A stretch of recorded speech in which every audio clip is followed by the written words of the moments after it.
They say family is forever, but my story proves how even blood ties can become chains of pain. I'm Evelyn Carter, born in 1959 in a small town just outside Melbourne, Australia. On what should have been a warm and loving Mother's Day at age 61, I faced a devastating moment that shattered my trust and opened my eyes to years of quiet betrayal. I felt invisible, used, and heartbroken, but that painful morning was the turning point that would lead me to reclaim my life. Today, at 64, I share my story to warn others. Sometimes the people closest to you are the ones who hurt you the most. That morning began like any other Mother's Day in our suburban home. I woke early, sunlight spilling softly through lace curtains, birds singing just outside the window. I had spent years helping my daughter Clara and her family, always believing my sacrifices were building a better future for them.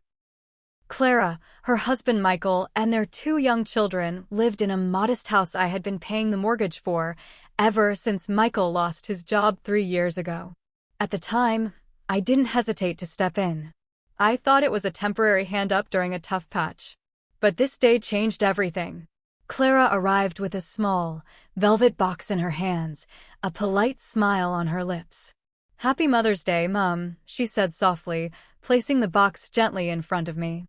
I opened it to find an exquisite necklace, sparkling with diamonds and gold. Later, I overheard Clara boasting to Michael that it was worth $20,000. The necklace wasn't for me. It was for her mother-in-law, Margaret. Clara handed it to Margaret with a warm smile and said, "I wish you were my mother." Those words cut me deeper than any knife. It was like I was invisible, a ghost in my own family. Before I could say anything, Clara slid an envelope across the kitchen table to me. I looked inside and froze. It was the mortgage bill for the house I had been paying for 3 years with a sticky note that read in bold, red ink, "Pay by Monday." "No, thank you. No, we appreciate you." Just a cold demand. My hands trembled as I held that bill. Years of hard work, late nights, and sacrifices flooded through my mind. I thought of the countless times I paid school fees for Clara's children, covered the cost of dance lessons, groceries, utilities, and doctor appointments. I thought of the nights I stayed awake, worrying about the mortgage payment. I thought of Clara's gentle, sometimes not so gentle hints that I might not be up to managing money anymore, that perhaps I should consider assisted living or hand over control to her. I sat there stunned, realizing the woman I had raised, loved, and supported had been quietly taking advantage of my kindness. The necklace on Margaret's neck sparkled mockingly as if to remind me I wasn't mother material anymore. Clara's smile was polite but empty, void of the gratitude I had expected on a day meant to honor mothers. I retreated to the living room, tears welling up behind tired eyes. The betrayal was suffocating. It wasn't just about money, it was about love, respect, and dignity all stripped away in one sharp moment. I had been the backbone of their household, the quiet provider, and now I was simply a bill to be paid, a problem to be managed. That afternoon, memories flooded back. The day Michael lost his job, Clara's worried face, the promises that this hardship was temporary. The times I gave without hesitation, always believing family would stand together. But now I saw the truth. Clara was building her life on my generosity and planning to push me aside when I was no longer useful. I realized the emotional manipulation had been years in the making. Clara had started questioning my mental capacity, suggesting I might be forgetful, confused, or even incapable of managing my own affairs. She talked about assisted living facilities, hinting it was for my own good. She tried to gain power of attorney control over my finances and decisions without my knowledge. That day, I made a decision. I would no longer be a silent victim. I would fight to reclaim my dignity, protect what was mine, and confront the daughter I once trusted with everything. It was a painful choice knowing it might tear the family apart, but I had to stand up for myself. The following days were a whirlwind of emotions. I began documenting everything: bills, receipts, text messages. I reached out to friends for advice, and with a heavy heart, I found a lawyer named Robert Kellerman who specialized in elder law and financial abuse. He listened carefully to my story and nodded with grave concern. "You have been exploited," he said plainly. This is financial abuse, and there are legal steps we can take. You need to revoke any power of attorney Clara might have, establish your legal rights to the property, and consider filing charges if necessary. Hearing those words was a relief and a shock. I wasn't crazy. I wasn't imagining things. The betrayal had a name, and now I had a plan. That night, I sat by the window watching the stars, thinking about the years of sacrifice and love. How could the person I gave my all to turn so cold? The pain was real, but so was my strength. I would no longer be invisible. I would no longer be used. Mother's Day had become my wake-up call the moment I finally saw the truth and chose to fight back. For me. For my dignity. For the future I still deserved it. After that painful Mother's Day, my world shifted. I spent many nights going over every detail, every bill I'd paid, every text message, every awkward conversation. I realized how long Clara's manipulations had been quietly chipping away at me. I thought back to the early years, when her children were young, and I was thrilled to help with dance lessons and school fees. I believed I was just being a loving mother, supporting my family. But love doesn't mean blind trust, and I was about to learn that lesson the hard way. Clara had always been charming when she wanted to be, with a way of making you feel needed. When Michael lost his job, she told me how hard things had become, how they were scraping by. I didn't hesitate to step in. I paid the mortgage every month, even when it meant skipping little luxuries for myself. I covered utility bills, groceries, medical appointments, everything I could. I wanted my grandchildren to have a happy home, and I thought supporting their parents was part of that. But slowly, the gratitude turned into entitlement. Clara began to question my decisions. She hinted that maybe I wasn't thinking clearly, suggesting that an assisted living facility might be a good idea. I could hear it in her voice, the way she questioned my memory when I forgot small things, the way she tried to steer me away from handling my own finances. I was heartbroken to realize she was plotting to take control. It was during one of those moments, when she pushed me to sign papers without fully explaining them, that my suspicion grew. I asked for legal advice. That's when I met Robert Kellerman, a kind and sharp attorney who took my case seriously. He carefully examined the documents Clara had asked me to sign power of attorney papers, conservatorship requests, and immediately saw the pattern. Clara was trying to gain control of everything, including the house and my finances. Robert told me, Evelyn, this isn't just neglect or a family dispute. This is financial exploitation. You've been generous, but Clara has been taking advantage of that generosity. We need to stop it before it goes any further. I began gathering evidence. For 3 years, I had saved receipts, text messages, and bank statements.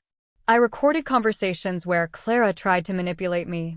Every little piece was a thread leading to a bigger truth.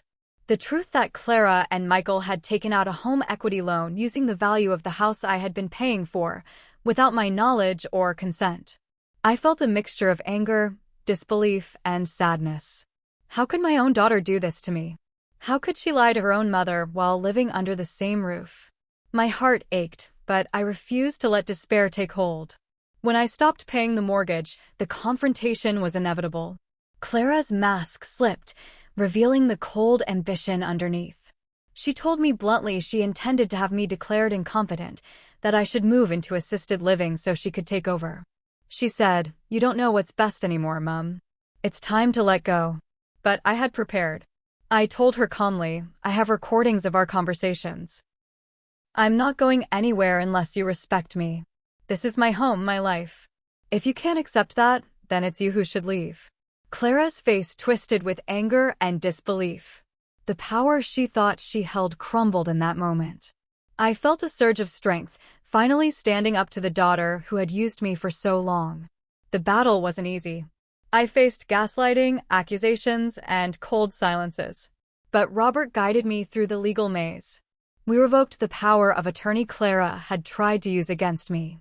We established my rights as the rightful homeowner. We prepared to file charges if necessary.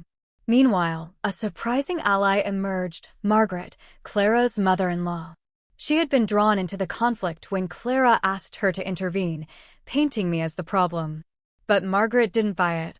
She hired a private investigator who uncovered Clara's lies and the secret equity loan. Margaret confronted Michael with the evidence. It was the beginning of the unraveling.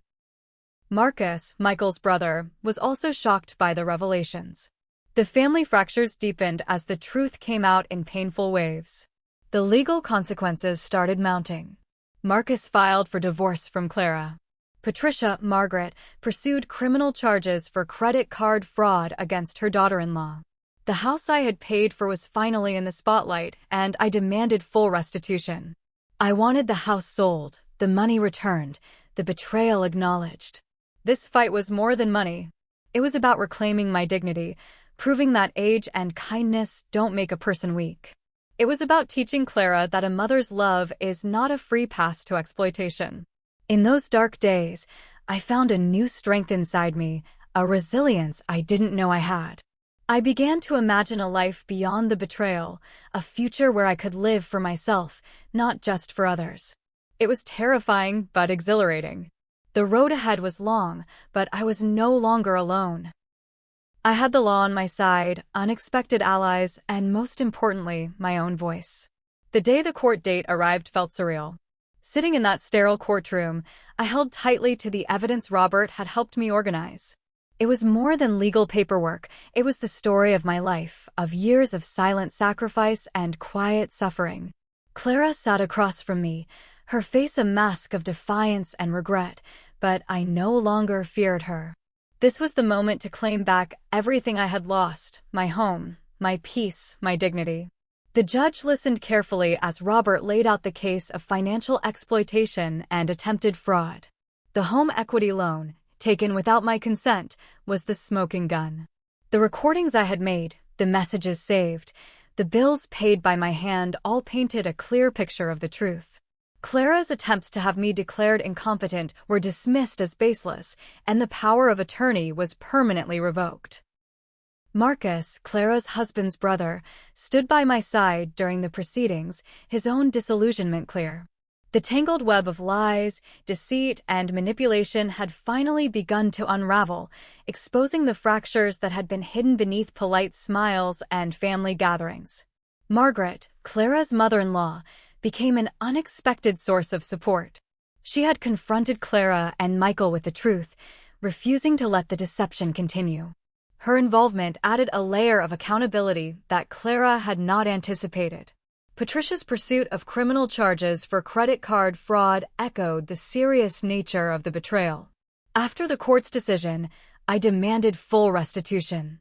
The house would be sold, and the proceeds returned to me, reimbursing the years of mortgage payments I had made alone. It wasn't just about the money, it was about justice. I wanted Clara to understand that kindness was not weakness and that betrayal had consequences. Once the legal battle settled, I made a choice that surprised many. I decided to move to a small cottage in Asheville, North Carolina. It was a place I had always dreamed of visiting, a place to start fresh, to live for myself instead of constantly giving to others. The peaceful mountain air and quiet streets promised a new chapter. Life in Asheville was healing. I found joy in simple things, morning walks, gardening, and meeting neighbors who became friends. I was rediscovering myself beyond the roles of mother, grandmother, and unpaid caretaker. My heart slowly mended, and with each day, I felt more alive. One afternoon, long after I thought the past was behind me, Clara found me. She tracked me down, standing on my doorstep with regret in her eyes. I looked at her, the woman who had caused me so much pain, and felt a calm resolve. I turned her away not out of bitterness, but because I had finally learned to put myself first. "I'm sorry, Evelyn," she said softly. "I never meant for it to go this far. I hope you find the healing you need," I replied gently. "But this is my life now, and I will no longer be part of the pain." That moment marked the final closure I needed. I had reclaimed my power, my home, and my happiness. The journey had been long and painful, but I emerged stronger and wiser. If you've listened to my story, please like this video, subscribe for more real-life tales, and share it with someone who might need to hear it. Comment below with your thoughts, or if you've faced similar struggles sometimes.